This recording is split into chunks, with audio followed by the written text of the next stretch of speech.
El eco de la porcelana, al hacerse añicos contra el suelo de mármol, fue el sermón más brutal que jamás prediqué. Sucedió en el velatorio de mi propia madre. Mientras mi hermana Isabel sollozaba, aferrada a su rosario, yo, Ricardo, un hombre de 62 años que había dedicado su vida a la palabra de Dios como pastor de la asamblea, arranqué de sus manos la pequeña imagen de Nuestra Señora que nuestra madre le había legado.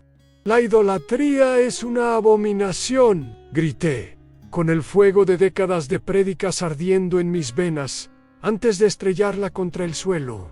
No destruí solo una estatua de yeso, pulvericé el último lazo que me unía a mi familia, y declaré la guerra a la memoria de la mujer que me dio la vida. Hoy, sentado en esta misma casa, rodeado por el silencio que yo mismo creé, necesito contarles cómo un hombre que se creía un soldado de Dios descubrió que en realidad estaba luchando en el bando equivocado. Mi nombre es Ricardo, y durante más de 30 años, mi fe fue mi armadura. Nací y crecí en un pequeño pueblo de Castilla, en una familia humilde donde mi madre, una mujer de una fe católica sencilla y profunda, nos enseñó a rezar antes de enseñarnos a leer. Pero yo fui un niño rebelde, un joven que cuestionaba todo. Encontré mi camino, o lo que yo creía que era el único camino verdadero. En la Asamblea de Dios Anagí, la palabra era directa, sin intermediarios, sin estatuas, sin santos. Era Dios y el hombre, cara a cara. Y me aferré a esa certeza con la fuerza de un náufrago. Me convertí en pastor, y mi celo era mi orgullo. Mi prédica era dura, inflexible. Para mí, el mundo se dividía en luz y tinieblas, en verdad y engaño. Y el catolicismo en el que había crecido, con sus rituales, sus velas y sus imágenes, era para mí la más grande de las tinieblas. Mi cruzada personal tenía un epicentro en mi propia madre. La amaba, por supuesto que la amaba, pero no podía soportar su devoción. Cada vez que visitaba su casa, veía esas figuras de yeso en las estanterías y sentía una ira santa creciendo en mi interior. Discutíamos. Vaya, si discutíamos. Yo le citaba versículos de la Biblia. Le hablaba del segundo mandamiento, del peligro de la idolatría. Ella me miraba con sus ojos cansados, llenos de una tristeza que yo confundía con terquedad. Y me decían: hijo, esto es solo un trozo de yeso. Me recuerda el amor de una madre. El amor de la madre. ¿Qué hay de malo en eso? Para mí, todo estaba mal. Yo no veía amor. Veía una ofensa a Dios. Veía un velo que le impedía ver la verdad pura del evangelio que yo predicaba. El día que murió, sentí una extraña mezcla de dolor y alivio. Dolor por la pérdida, por supuesto, pero alivio porque pensaba que, finalmente, estaría cara a cara con el Dios verdadero, sin las distracciones de sus santos y sus vírgenes. Fui necio arrogante. El velatorio fue en su casa, como ella quería. La casa estaba llena de gente del pueblo, de las señoras de la Legión de María de su parroquia, y de mi propia familia.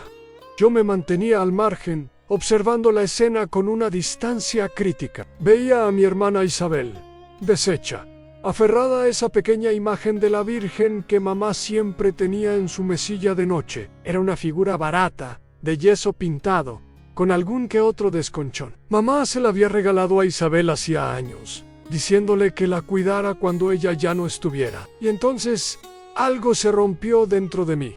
Ver a mi hermana, en su momento de mayor dolor, buscando consuelo en lo que yo consideraba un ídolo, me pareció la blasfemia definitiva. Era como si la mentira que yo había combatido toda mi vida estuviera ganando la batalla final en el lecho de muerte de mi propia madre. Me levanté, caminé con la determinación de un profeta del Antiguo Testamento.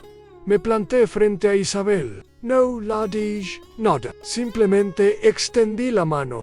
Ella me miró, con los ojos rojos e hinchados, sin comprender. «Dámela», le ordené. Mi voz sonó como un trueno, en la habitación silenciosa. Ella negó con la cabeza, apretando la figura contra su pecho. Y fue entonces cuando perdí el control. Se la arranqué de las manos. El forcejeo fue breve, patético. Ella era débil por el dolor, y yo estaba ciego de furia. Grité esas palabras que habían sido el estandarte de mi ministerio: la idolatría es una abominación ante los ojos de Dios. Y sin pensarlo dos veces, la arrojé al suelo. El sonido fue agudo, definitivo, un estallido que silenció hasta los sollozos. Los fragmentos blancos se esparcieron por el mármol oscuro como huesos rotos. El rostro de la pequeña estatua rodó hasta detenerse cerca de mis pies, con su expresión de serena tristeza ahora partida por la mitad. El grito de mi hermana fue lo único que rompió el silencio, un grito que no era de pena, sino de puro horror. Me miraba como si yo fuera un monstruo, y en ese momento lo era. Si esta historia ya ha tocado algo en ti, si sientes que puede tener un mensaje para alguien que conoces, te pido que te suscribas al canal y actives las notificaciones para no perderte cómo continúa. Dale a me gusta para que este testimonio llegue a más personas. Y por favor, déjame un comentario contándome desde qué ciudad o país me estás escuchando. Me da mucha fuerza saber que no estoy solo en este camino. Después de que el último coche se alejó y la puerta se cerró, la casa de mi madre se sumió en un silencio que pesaba más que todos los sermones que yo había dado en mi vida. Mi quit solo, completamente solo. Mi hermana Isabel se había ido con sus hijos, sin siquiera mirarme. Sus ojos, cuando se cruzaron con los míos por un instante, no reflejaban ira, sino una pena profunda, como si estuviera de luto no solo por nuestra madre, sino también por mí. En los días que siguieron, me convertí en el guardián de una casa fantasma, un castillo de recuerdos en el que yo era el único habitante. Debería haber sentido la victoria de un soldado de Dios que ha purgado el templo, pero lo que sentía era un vacío desolador. El eco de la porcelana rota parecía resonar en cada rincón. Recogí los pedazos de la estatuilla con una escoba y un recogedor, como quien limpia los restos de una batalla, y los dejé sobre la mesa del estudio de mi padre, un recordatorio tangible de mi celo por la verdad. O eso me decía a mí mismo. Intenté volver a mi rutina. Me levantaba temprano, leía las escrituras, oraba, pero las palabras que antes eran fuego en mi boca, ahora sabían a ceniza. Leía los salmos y no encontraba consuelo. Leía a los profetas y no me sentía justificado. Me arrodillaba para orar y mis palabras rebotaban en el techo y caían de nuevo sobre mí, huecas y sin vida. Era como si el Dios al que había servido con tanto fervor me hubiera dado la espalda. Una tarde, el pastor David, mi sucesor en la asamblea, me llamó. Su voz era cautelosa. Me preguntó cómo estaba, cómo había ido todo. Le mentí. Le dije que estaba bien, que sentía la paz de haber hecho lo correcto. Pero él, que me conocía bien, guardó un silencio que lo decía todo. Ricardo, dijo finalmente, el celo sin amor es solo ruido. Sus palabras me hirieron como un puñal, porque en el fondo de mi alma sabía que tenía razón. Colgué el teléfono sintiéndome más solo que nunca. No solo había perdido a mi familia biológica, ahora sentía que mi familia espiritual también me miraba desde la distancia, con una mezcla de lástima y reprobación. La crisis llegó una noche de tormenta. Llevaba 3 días sin apenas dormir, alimentándome de café y de mi propia amargura. Decidí que no podía seguir en esa casa, rodeado de los fantasmas de mi madre. Empecé a empaquetar sus cosas, con una furia sorda. Libros, fotografías, pequeños recuerdos. Subí al desván a por unas cajas vacías. La escalera de madera vieja y empinada crujía bajo mis pies. Mientras bajaba, cargado con una pila de cajas que me tapaban la vista, mi mente era un torbellino de justificaciones. Era necesario, me repetía. La verdad duele, pero libera. En medio de esa letanía de orgullo, Mi pie resbaló en un escalón cubierto por el polvo de décadas. Por un instante, el tiempo se detuvo. Sentí el vacío bajo mis pies, las cajas volando, y luego un impacto brutal y seco. Rodé por las escaleras. Cada golpe contra la madera era un estallido de dolor. Cuando mi cuerpo se detuvo al final, en el pasillo oscuro de la planta baja, solo había silencio y un dolor agudo y punzante en mi pierna y en mi costado. Intenté moverme en un grito ahogado. Escapó de mis labios. Mi pierna derecha estaba en un ángulo antinatural. El dolor era una marea blanca que amenazaba con ahogarme. Estaba atrapado. Busqué mi móvil en el bolsillo, pero no estaba. Debía de haber salido despedido en la caída. Miré a mi alrededor en la penumbra.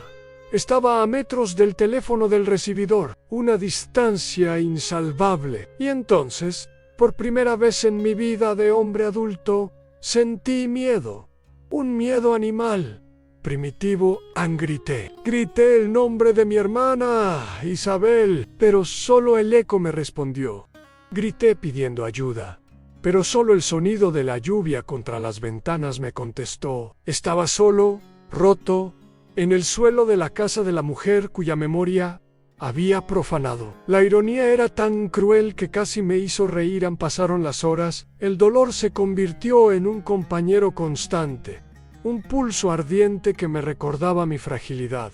La fiebre empezó a subir. Temblando de frío y de dolor, hice lo único que sabía hacer. Cerré los ojos y oré, pero esta vez no era la oración del pastor seguro de sí mismo. Era el balbuceo de un niño asustado en la oscuridad. Señor, ayúdame, Dios mío, no me abandones. Clamé con toda la fuerza de mis pulmones, con toda la fe que me quedaba, y la respuesta fue el más absoluto y aterrador de los silencios. No sentí ninguna paz, ninguna presencia reconfortante en nada.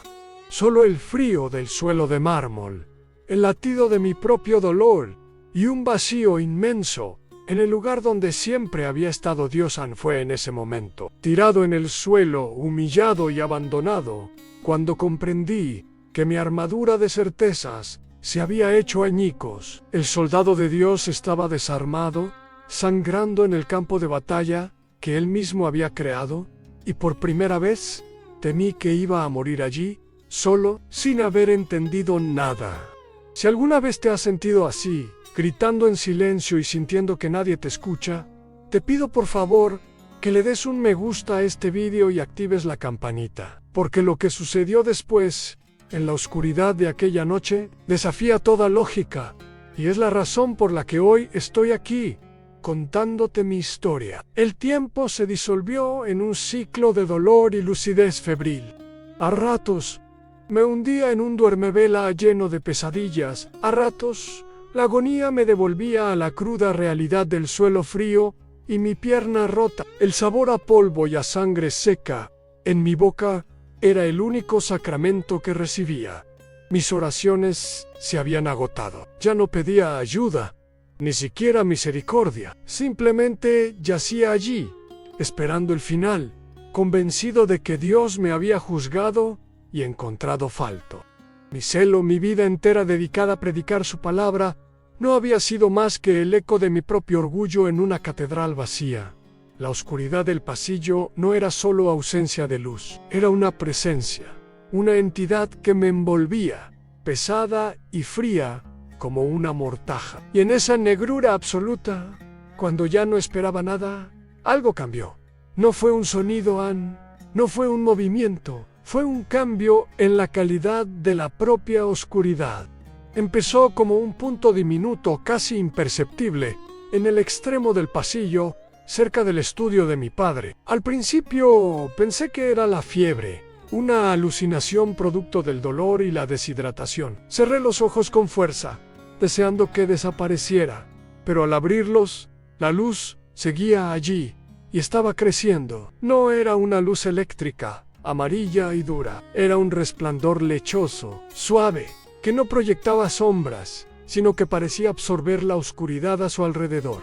Se expandía lentamente, sin prisa, como el amanecer en una mañana de niebla. El miedo que me había atenazado dio paso a una extraña calma, a una expectación que no entendía. La luz llenó el marco de la puerta del estudio, y en el centro de ese resplandor se perfiló una silueta. Mi corazón, que había estado martillando dolorosamente contra mis costillas, pareció detenerse. Esperaba ver un ángel justiciero, una figura imponente venida a ejecutar la sentencia que yo mismo había dictado sobre mí. Pero no fue así. La figura que avanzó lentamente hacia mí, flotando apenas por encima del suelo, era la de una mujer sencilla. No era una reina coronada de estrellas, ni una aparición gloriosa sacada de un cuadro renacentista. Llevaba ropas humildes, un manto oscuro y una túnica sencilla, como las mujeres de mi pueblo cuando yo era niño. Su rostro, su rostro, estaba lleno de una tristeza insondable, una pena que parecía contener todo el dolor del mundo. Pero debajo de esa tristeza había un amor tan inmenso, tan incomprensible, que me sentí completamente desnudo ante él. Sus ojos se posaron en mí, y en ellos no encontré ni una pizca de la ira o el juicio que yo merecía. Naomi se detuvo a pocos pasos de mí. No dijo una sola palabra. El silencio era total, pero en ese silencio se comunicaba conmigo de una forma más profunda que cualquier sermón. Lentamente alzó sus manos. Eran manos de trabajadora, no de reina. Manos que habían amasado pan, lavado ropa, cuidado de un niño. Me las mostró, vacías, abiertas. Luego, su mirada se desvió hacia la puerta del estudio, y su mano señaló en esa dirección. Yo sabía lo que había allí, sobre la mesa de mi padre en los fragmentos rotos de la estatua. La imagen de mi sacrilegio. Mi cuerpo se estremeció de vergüenza, una oleada de calor que superó a la fiebre. Quería apartar la vista, pero no podía. Su mirada me mantenía cautivo. Finalmente, después de señalar los pedazos, llevó su mano a su propio pecho, justo sobre su corazón. Y en ese gesto, sin una sola palabra, lo entendí todo. La revelación me golpeó con la fuerza de un rayo. Una claridad tan brutal y devastadora que me dejó sin aliento.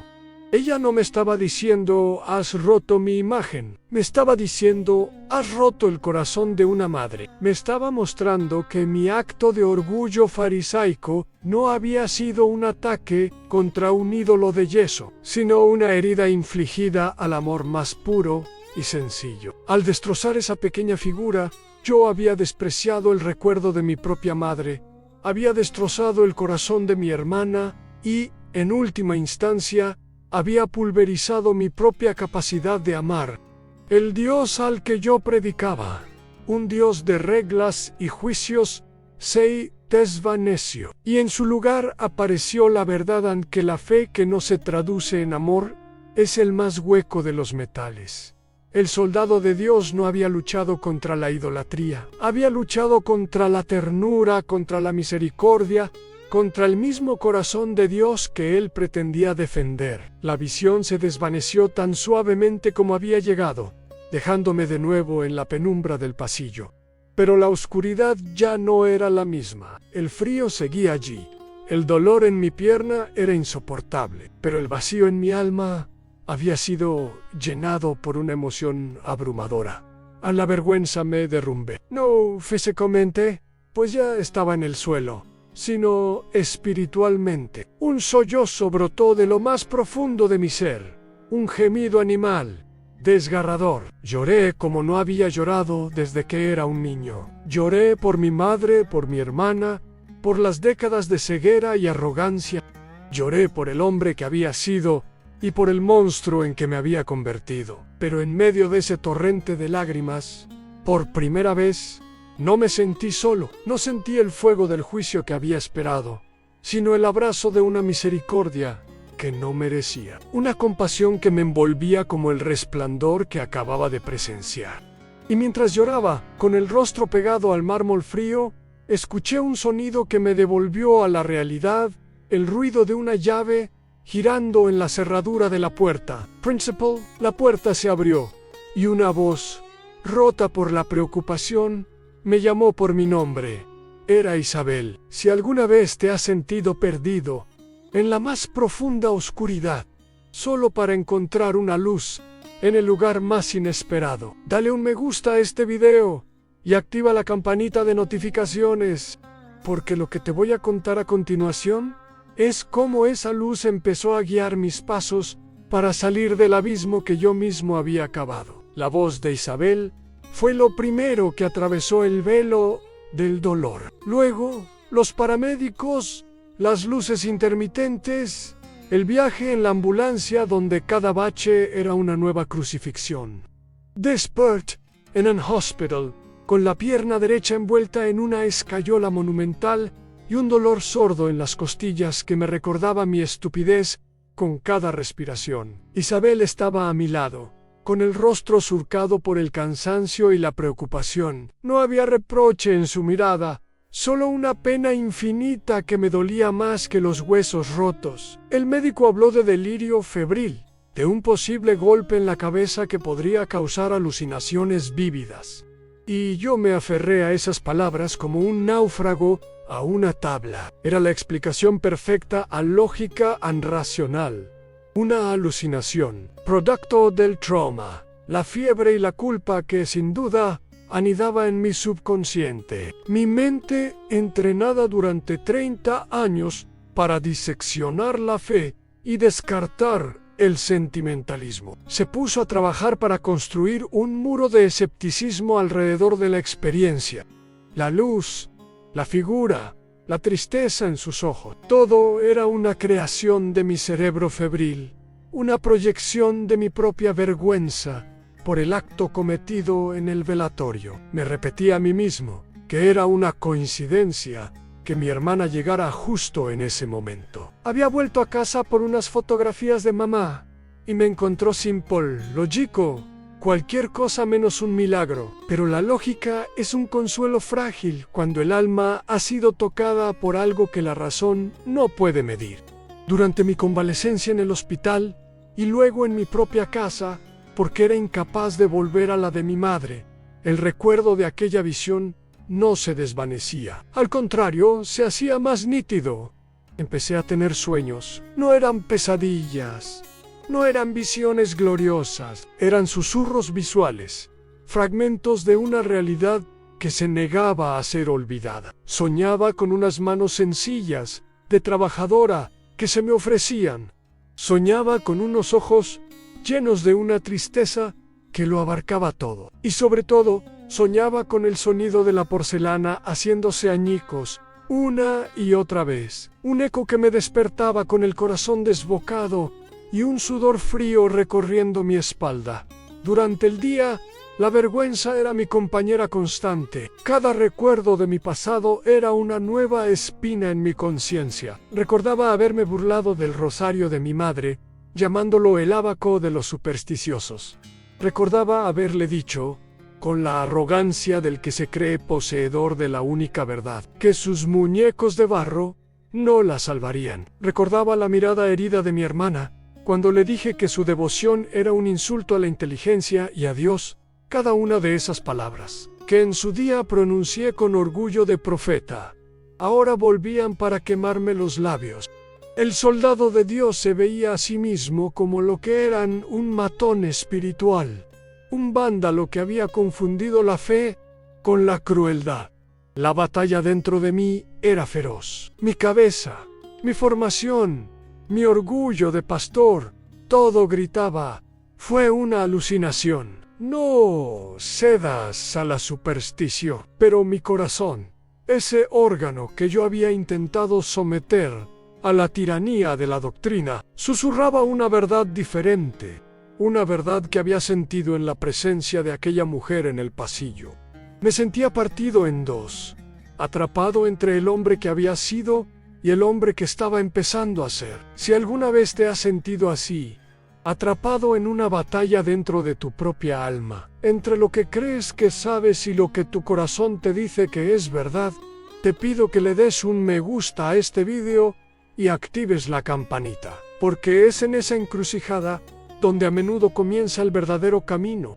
Un día, incapaz de soportar más esa guerra civil en mi interior, hice algo impensable. Con la ayuda de las muletas, salí de mi casa y conduje, con una lentitud dolorosa, hasta el pueblo. No fui a mi antigua iglesia, no fui a visitar a nadie, fui a la parroquia de mi madre, el mismo edificio de piedra que yo había señalado tantas veces como un templo de idolatría. Me quedé en el coche durante casi una hora, mirando la puerta de madera, sintiendo el peso de décadas de desprecio. Entrar allí era una traición a todo lo que yo había predicado, a todo lo que yo había sido, pero no entrar era una traición a la verdad que había vislumbrado en mi noche más oscura. Finalmente, con el corazón en un puño, abrí la puerta y salí. Cada paso con las muletas sobre el empedrado de la plaza era un golpe a mi orgullo. Empujé la pesada puerta y entré. El interior estaba en penumbra. Olía a cera vieja, a incienso y a algo más. Algo antiguo y sagrado que yo nunca había querido reconocer. La iglesia estaba vacía. El silencio era denso, expectante. Mis ojos, acostumbrados a la austeridad de mi propia congregación, se vieron abrumados por las imágenes, los vitrales, las velas parpadeantes. Era el territorio enemigo. Y sin embargo, no sentí la ira santa que esperaba. Solo sentí una extraña sensación de pequeñez. Avancé por el pasillo central hasta una capilla lateral. Allí es una imagen de la Virgen, más grande que la que yo había destruido, pero con la misma expresión de serena tristeza. Se la conocía en el pueblo como Nuestra Señora de la Soledad. ¡Qué ironía me tuve frente a ella! Mi mente de pastor gritaba: idolatría, el segundo mandamiento. No te postrarás ante ninguna imagen tallada, pero mi corazón no veía madera policromada. Veía el rostro de la mujer del pasillo. Veía los ojos de mi madre cuando yo la hería con mis palabras. Veía la compasión que yo no merecía. Mi Cuidali, de pie, temblando, apoyado en mis muletas, luchando la batalla final contra el hombre que había sido. Y entonces, lentamente, el viejo Ricardo, el pastor inflexible, el soldado de Dios, se rindió. Extendí la mano temblorosa por el esfuerzo y la emoción y toqué la base de piedra fría de la estatua.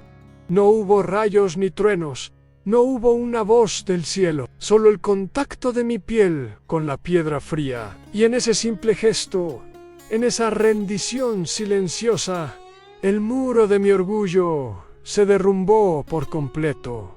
No recé con palabras, no sabía cómo, simplemente me quedé allí, con la mano apoyada en la base, y dejé que las lágrimas corrieran por mi rostro. Eran lágrimas de un hombre que, por primera vez, no intentaba entender a Dios, sino que simplemente se dejaba encontrar por su amor, manifestado en el rostro triste de una madre. Al salir de aquella iglesia, fue como nacer de nuevo a los 62 años. El peso de mis muletas era el mismo, pero el peso de mi alma se había aligerado. La noticia, como era de esperar en un pueblo pequeño, corrió como la pólvora.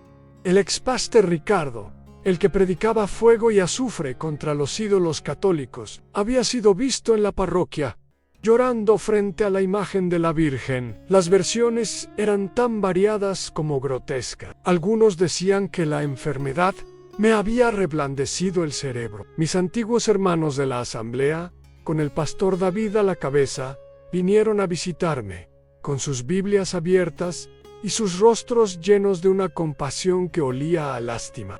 Me hablaron de falsos profetas, de las artimañas del enemigo para desviar a los escogidos. Me citaron los mismos versículos que yo había esgrimido durante 30 años. Y por primera vez, no sentí la necesidad de debatir. Les escuché en silencio, asentí con la cabeza, y cuando terminaron, simplemente les dije: agradezco vuestra preocupación, de verdad. Pero lo que yo viví en el pasillo de la casa de mi madre, roto y solo, Fue la experiencia más real de toda mi vida. Me miraron como si estuviera perdido, un alma que se había despeñado por el precipicio de la herejía. Y, en cierto modo, tenían razón. El viejo Ricardo estaba perdido para siempre. Otros no fueron tan piadosos. Viejos conocidos me paraban por la calle para burlarse. ¿Qué pasa, pastor? ¿Ahora rezas a las muñecas de yeso? Cada palabra era una pequeña piedra lanzada contra mí, pero ya no me herían.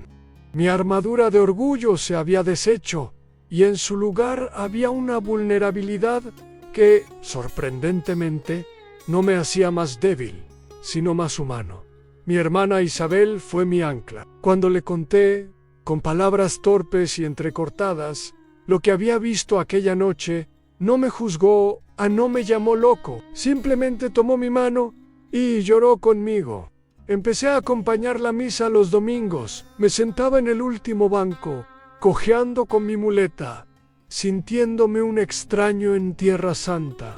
Observaba los rituales que antes había despreciado en el agua bendita, el arrodillarse, el incienso, y en todo ello ya no veía superstición, sino los torpes y hermosos intentos de la humanidad por tocar lo sagrado. En el estudio de mi padre Sabra la Mesa, seguían los trozos de la estatuilla. Un día, con una paciencia que nunca supe que poseía, empecé a juntarlos. Cada fragmento era un recuerdo de mi arrogancia.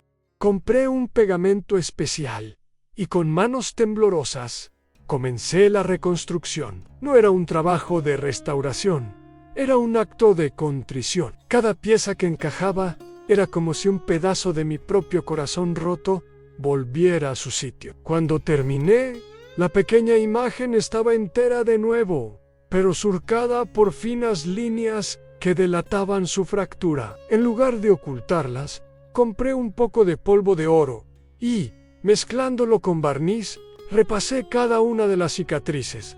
La estatuilla ya no era perfecta, era más hermosa. Sus heridas doradas contaban una historia de quebrantamiento y redención. Mi historia. Llegó septiembre, y con él las fiestas del pueblo, en honor a Nuestra Señora de la Soledad. La plaza se llenó de gente, de música y de vida. Isabel me invitó a ir, y aunque una parte de mí quería esconderse, otra sabía que tenía que estar allí. Al final de la procesión, el párroco, un hombre mayor y amable, al que yo había criticado ferozmente desde mi púlpito, invitó a quien quisiera a compartir un testimonio, un impulso, una fuerza que no era mía. Me puso en pie. Con la pequeña estatua reparada en mis manos, cojé hasta el pequeño estrado instalado en la plaza. Un murmullo recorrió la multitud al reconocerme. Vi rostros de sorpresa, de desprecio, de curiosidad. Vi al pastor David entre la gente, negando con la cabeza. Vi a mi hermana Isabel, con los ojos llenos de lágrimas y de ánimo. Tomé el micrófono. Mi voz tembló al principio. Mi nombre es Ricardo. Comencé, y muchos de vosotros me conocéis. Me conocéis como el hombre que os dijo que vuestra fe era una mentira, el hombre que llamó ídolos a vuestras imágenes y abominación a vuestra devoción. El hombre que, en el velatorio de su propia madre, cometió el acto más cruel y arrogante de su vida. Sostuve en alto la estatuilla con sus cicatrices de oro. Rompí esto. Se lo arranqué de las manos a mi hermana en su momento de mayor dolor y lo estrellé contra el suelo, creyendo que servía a Dios, y Dios, en su infinita misericordia, me dejó romperme a mí también, para que pudiera entender algo. Mi voz se quebró, tirado en el suelo, con los huesos rotos y el alma vacía. Clamé a un Dios de reglas y juicios, y no me respondió. Y en mi noche más oscura, cuando ya no esperaba nada, aquella a quien yo había despreciado vino a buscarme, no con ira, no con reproches, sino con la mirada triste de una madre que ve a su hijo perdido. Y me enseñó que yo no había roto un trozo de yeso, había roto el corazón de mi madre, el de mi hermana y el mío propio. Me enseñó que una fe sin amor es el peor de los sacrilegios. Me giré hacia mi hermana. Isabel, delante de todo nuestro pueblo, te pido perdón por mi crueldad, por mi ceguera, por cada vez que desprecié lo que amabas. Luego me volví a la gente, y a todos vosotros, os pido perdón por mi intolerancia. Yo, que me creía un soldado de la luz, vivía en la más profunda oscuridad, y aquello que yo llamaba tinieblas, aquello que rechacé con todas mis fuerzas, fue precisamente lo que me levantó del suelo. Dejé la estatuilla sobre la mesa y concluí: mi conversión no ha sido de una iglesia a otra, ha sido de un corazón de piedra a uno de carne, del orgullo a la humildad, de la ley al amor. Hoy no vengo a predicar, solo vengo a dar gracias por una misericordia que sigo sin merecer. Un silencio profundo se apoderó de la plaza, un silencio que no era incómodo, sino sagrado. Y luego, tímidamente, un aplauso comenzó, y otro, hasta que el sonido del perdón y la aceptación llenó el aire de la noche. Sí, mi historia, la de un hombre viejo y necio que fue encontrado por la misericordia en el fondo de su propio abismo, ha resonado en alguna parte de tu alma. Si crees, como yo ahora, que nadie está tan roto que no pueda ser reparado, te pido que le des un me gusta a este vídeo y actives la campanita de notificaciones para que no te pierdas otros testimonios de fe. Y por favor, me daría una fuerza inmensa leerte. Déjame un comentario contándome si alguna vez sentiste esa misma misericordia que te levantó cuando creías que todo estaba perdido, porque en el compartir nuestras heridas es donde verdaderamente encontramos la sanación. Que Dios os bendiga.